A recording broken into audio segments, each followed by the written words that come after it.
Everybody owning. Hope you can hear this okay. As is my normal practice, I'm in the car and I'm not in a place that has great service. I record this through Zoom rather than on my phone. So if it breaks up a little bit, I apologize. But I wanted to talk today about trying to think how to describe. I'm sure the title will make it more clear whenever I post it.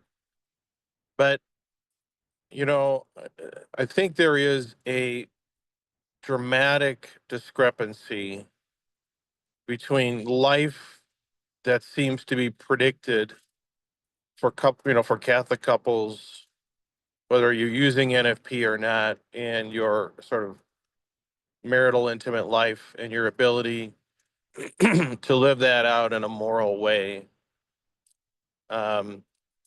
And so I think there's a great discrepancy between how it's sort of presented um, before marriage in books, in talks, in theology, the body presentations, and how it actually looks in practice. So let me give you an example. So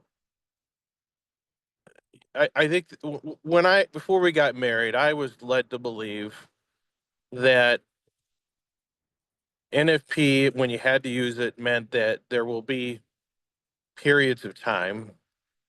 Um, I think I think I was led to believe shorter periods of time, but there'll be periods of time during your marriage when you have to refrain from the conjugal act, but that is sort of an exception to the norm, which means that when you don't have to abstain, you'll obviously be able to engage in it as much and as often as you want as a couple. Obviously subject to certain realistic constraints, but you know, you make hay when the sun shines and not when it rains. Okay, that was more or less what I was led to believe. When in and of course, as Catholics, we make a vow on our wedding day to welcome children lovingly from God, which, you know, for all the mistakes that I've made along the way, I feel like we've at least done a pretty good job in that respect, maybe too good of a job with our 9 children.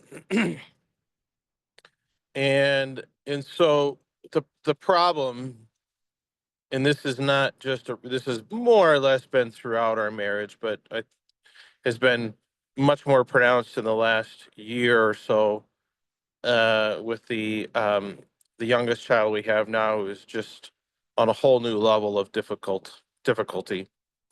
And I realize it's a season, but it's not just a passing week or even a month. Like, this has literally been going on for way more than a year, and it's something we've dealt with all of our kids, but to a much higher degree with this youngest one, which is basically they don't sleep. They don't sleep. Our kids, by and large, we have a few of them, but for the most part, our kids have been very poor sleepers, very light sleepers. Um, have quickly got to the point where they don't need a nap. Are tend not to be deep sleepers, so as you could just imagine, once you have a busy house with kids, naps are constantly disrupted. Kids are waking up, and it just creates this snowball effect that I kid you not goes on for decades, not just days or weeks or even months. And so, just to give you an example, so yesterday was I technically today, so like this morning would have been the first day after the abstinence period during the period of ovulation. But we've more or less, for the most part, begun it like the night before, and that was the plan yesterday. Um, but best laid plans of what, mice and men, is that how it goes? Um, the 2-year-old, 2.5-year-old. I feel like she's always going to be 2 or 2.5. Um, like took a normal nap. We go back and forth between not giving her a nap, in which case she um, falls asleep too early and then wakes up at, let's say, 9 o'clock at night and then stays up until midnight. Or if we let her have a nap, she often then doesn't wind down until midnight. So it seems like it doesn't matter whether she naps or not. On, I would say, the majority of nights, my wife is up with her until close to or after midnight. And that's like every single night. And I'm gonna preemptively cut off any comments from people that we don't know how to raise our kids. Maybe so. But you know what? No one teaches you how to raise kids. And I don't know. I've raised 9 of them. And I think I've seen probably more than most people. And every kid is different. And I would say, our kids are atypical from the standpoint of how demanding they are, how high strung they are, for lack of a better word. And the more kids you have, the more difficult it is, I think, to hone in on and manage behavioral problems with certain kids during certain seasons of their life. There just isn't enough of mom and dad to go around. And so, anyway, another night, and I know it's exhausting for my wife, and for better for worse, when my wife gets to that point of exhaustion, the first thing to go on her plate is any sign of affection to her husband, any thought of physical intimacy. I don't know if that's unique to her, but I think that might be a predominantly female experience. Is when overload happens, the first place where sacrifices and cuts are made is to the intimate life with your spouse. Now, and the other thing, I want to identify one thing, and this is more of I'm stating something rather than making a criticism, mostly so that if other people can learn from this, I want them to. But so there is a internal solution to a lot of this problem, in that we have the luxury at this point of teenagers in the house, old enough kids capable of watching the younger for a period of time, and in fact do regularly watch the youngest.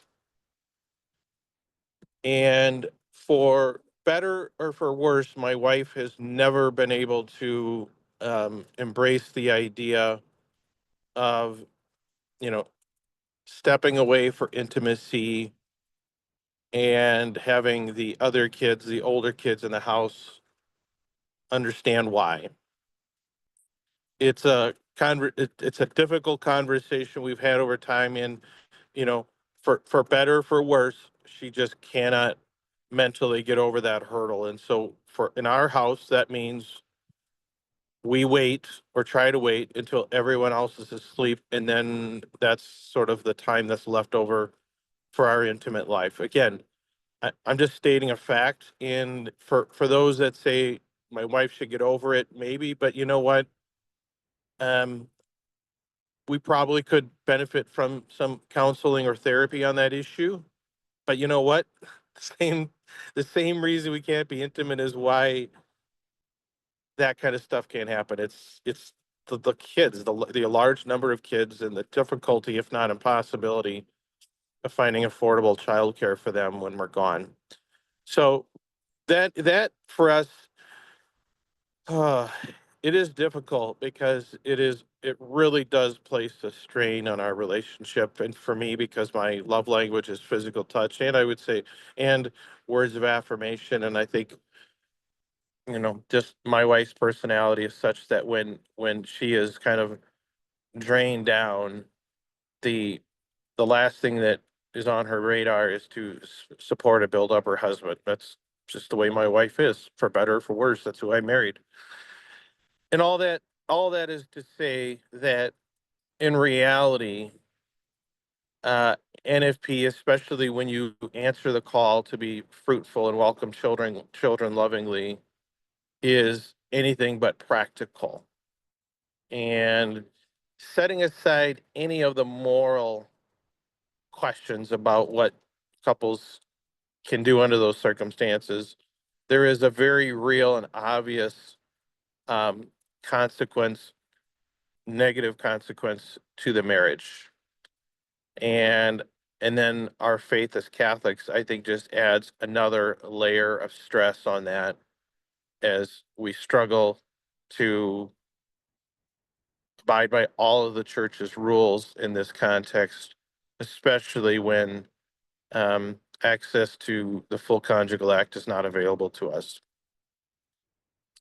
And maybe that's the way it's supposed to be. I don't know. But I'm telling you, I'm telling anyone who hears this, it is really, really difficult, extraordinarily difficult. And any couple that can navigate this without really any uh, damage to their marriage and or say damage to their souls, I have an amazing amount of respect for, because I don't know how you do it. So anyway, I just wanted to share that because it's a being a parent, especially a parent of a large family, is a really wonderful thing, but it is an enormous barrier to the health of your marriage, and I would say to the health of your spiritual life, to the extent that Catholics want to do everything that the church seems to um, require of us. And that's why I talk about these things, because I think people need to know, and I think people are, I think good couples, good Catholics are much more likely to just sort of endure it and not talk about it. And so I think it creates the appearance that it's just not that difficult, when in fact it is. So I need to share that. So anyway, I appreciate you guys listening to this. If you have any questions or thoughts on that, feel free to leave them in the comments. Otherwise, until next time, everyone, have a good one.